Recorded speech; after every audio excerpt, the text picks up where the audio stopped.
Hey everybody. Today I wanted to cover winterization of the Airstream Basecamp 20X. This is a 2022 model that I just got in July of this year.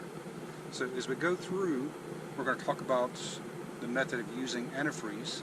There are two primary methods for winterization. One is using an air compressor. The second is using AntiFreeze in the lines. So in this instance, I'm going to go through and use the AntiFreeze, and I'll show you how we go through those steps. So the first item is to go through and make sure that your gray and your black tanks have already been cleaned. We just got finished camping, and so we've already stopped, dumped everything before we left the campground. So we've taken care of the black and we've taken care of the gray. So let's look at the other steps.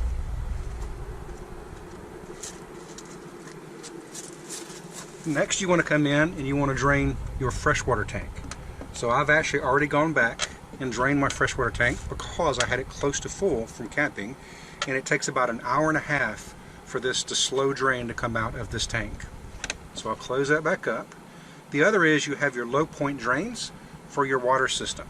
So you pull those up and you can see that water will come out. I've already drained part of it a little bit earlier, but you want to make sure that you get all of this out. We'll actually come back and double check this a little bit later on after we've drained and cleaned a lot of the stuff on the inside.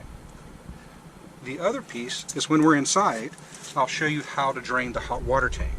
And these tubes are going to be the ones that you'll see the water come out of from the hot water tank as well.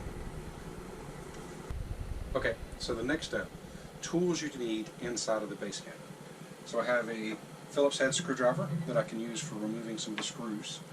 I'm going to cheat and use a drill with a Phillips head screw bit, paper towels, and then you're going to need some antifreeze that can be used in marine, RV, boat type solutions, and a lot of them will say that it's for potable systems or drinking water systems. So first step,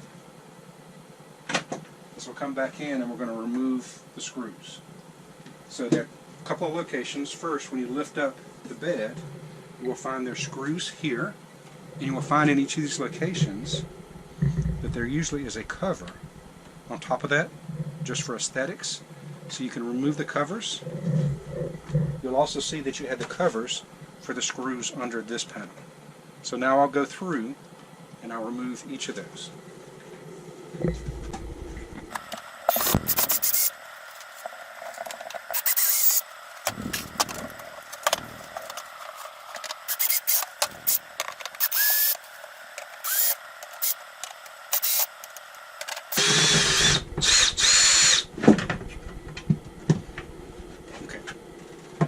So once you get those up and out of the way, it helps to move the cushions out of the way as well. You can lift up the bench, pull the corners back, and then now we can get into hot water heater. Okay, next step. There's actually a cover on the Suburban hot water heater that is right here. Remove two screws, and it gives you access to and removing and draining the hot water system.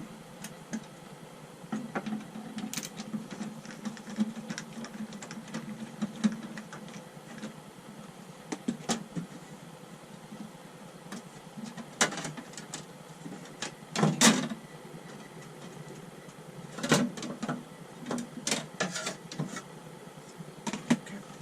So if you look down here, you notice inside of the hot water system that there is a red knob here.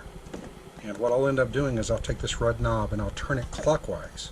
When I turn it clockwise, the water will drop and go down these two tubes, and these are the tubes that I showed you a little bit earlier where it will drain to the outside of the tank.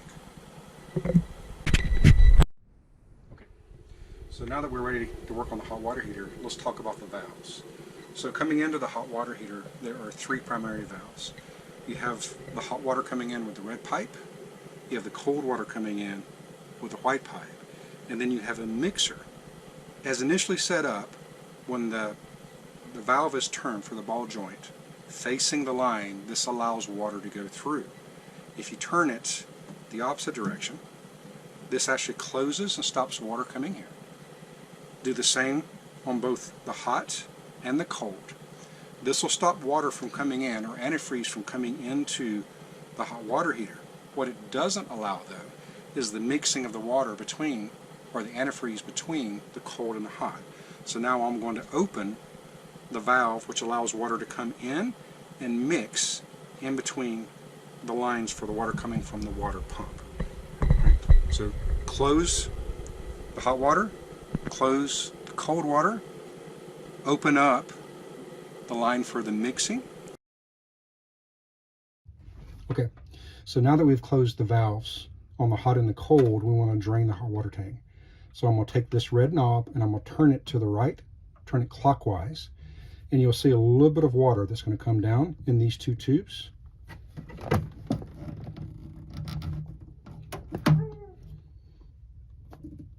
And actually, you see very little, if anything, came out of this.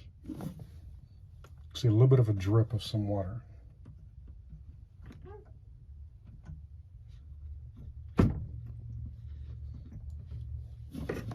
And I'm going to turn the red knob back to close it back off. Okay, so now that we've drained the hot water tank, the next step is to use the winterization kit that comes with the unit. So you notice below the water pump that there's going to be a black valve that you can turn just like we did on the lines, or like the one we did down here. When you turn this one and open it up to the line, what that's going to do is it's going to allow us to connect the antifreeze, the bottle of antifreeze, down to the line. It'll bring the antifreeze up the pipe into the pump, which then gets to the rest of the system, and will pump antifreeze in through the system. Now that we've turned the valve to the line, it's as simple as pulling out your hose. So this will put into your bottle of antifreeze. Next, we're going to turn on your pump. And if you look, you can actually see antifreeze is now going into the system. You may not be able to hear the pump, but the pump is running. And it's getting water into the rest of the system. Now we'll go to the sink. We'll go to the sink, the shower, the toilet. We'll go outside to the shower. We'll come back inside and repeat, just to make sure on cold and hot settings that the antifreeze is coming and going into the system.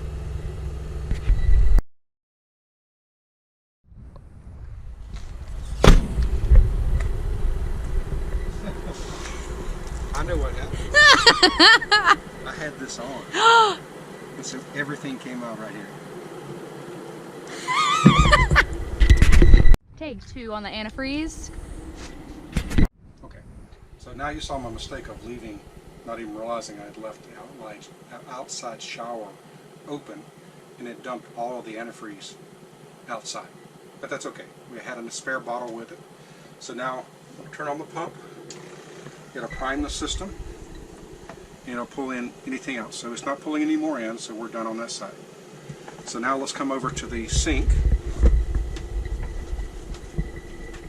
And we'll start with the cold water. And we're going to run the water through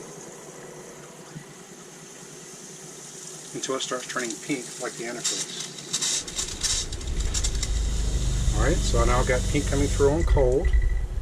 Switch it to hot. We'll get all the water out from the hot. All right, good there.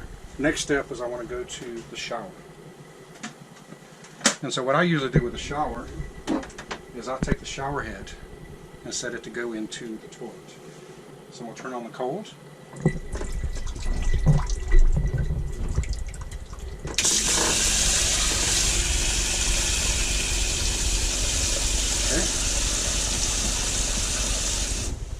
Turn on the hot.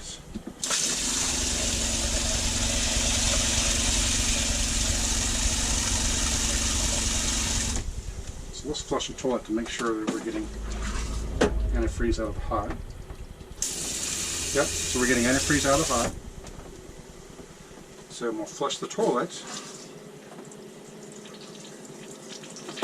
And you can see the antifreeze here as well. Okay, so now that we've got sink with antifreeze, the shower with antifreeze, and the toilet with antifreeze, the next step is literally going to pour antifreeze into the sink drain and into the shower pan. just for any P-traps under the sink, and if there's anything under the shower, that's all covered. Okay, so we're going to put just a little bit in the sink. We already got a bunch that came through when we were doing the hot and the cold water. And then we're going to put it in the shower drain.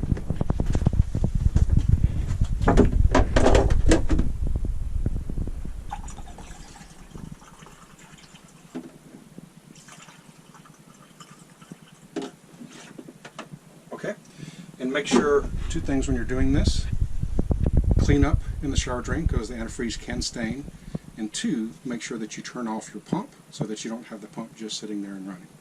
So now that you've gone through and done that, we'll go outside and double check the external shower just to make sure it's good, but I'm pretty sure since I put a gallon of antifreeze through it that it's taken care of. That's all you need to go through. You can go back through each of the steps to make sure that you've really got the antifreeze through the system, but I know on the outside it's pretty clean because I've already run a full gallon through it. I'll hit again the shower, I hit again the sink and the shower, and then we should be done with antifreeze, and you're done with winterizing your Basecamp for the year. Good. Okay, so one side technical note. What most RV manufacturers and other folks will tell you is not to run antifreeze through your hot water tank. The Suburban is slightly different in that it does not have your rod like a regular hot water tank because it is a tankless system and there's just coils that go through. I've actually gone through, downloaded the Suburban manual, and it actually says that you can either not run antifreeze through it, or you can run antifreeze through it, and it was up to the manufacturer's spec, right? So what Suburban is saying is they'll follow what Airstream says, but you can run antifreeze through this. I'm choosing not to.